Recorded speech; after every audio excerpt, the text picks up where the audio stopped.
ନା କହିଲେ ମୋ ନାଁ ସୁପ୍ରିୟା ଷଡ଼ଙ୍ଗୀ ପାହାଡ଼ରୁ ଆସିଛି। କ'ଣ ଅନୁଭୂତି ଅଛି? ମୋ ମାନେ ବହୁତ ବିପଦରୁ ଭଗବାନ ମୋତେ ରକ୍ଷା କରିଛନ୍ତି। ଆଉ ଥରେ ଆକ୍ସିଡେଣ୍ଟ ହେଇକି ପଡ଼ି ଯାଇଥିଲି, ଭଗବାନ ମୋତେ ରକ୍ଷା କରିଛନ୍ତି।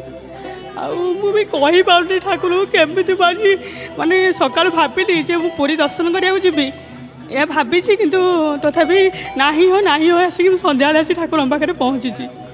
ଆଉ ଭଗବାନଙ୍କ ଅନୁଭୂତି ତ କହିହେବନି, ଯେତିକି ମୁଁ ପାଇଛି ଭଗବାନଙ୍କୁ, କିନ୍ତୁ ସମସ୍ତଙ୍କୁ ମୁଁ କହୁଛି। ନାଇଁ ଅନୁଭୂତି ଟିକେ କୁହ।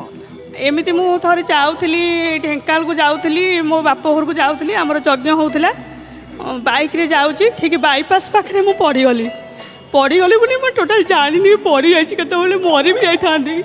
କିନ୍ତୁ ମାନେ ଜଣାପଡ଼ିଲା ଯେ ଜଗନ୍ନାଥ ଆସି ମୋତେ କହୁଛନ୍ତି ମା ତୋର କିଛି ହେବନି। ଆଉ ମୁଁ ସେଠୁ ମାନେ ଜନ୍ମ ପାଇକି ଆସିଛି।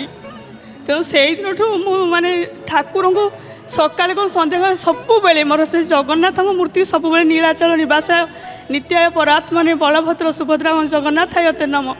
ସବୁବେଳେ ମୁଁ ସକାଳେ ସନ୍ଧ୍ୟାବେଳେ ସବୁବେଳେ ମୋର ଜଗନ୍ନାଥଙ୍କୁ ଧ୍ୟାନ କରୁଛି।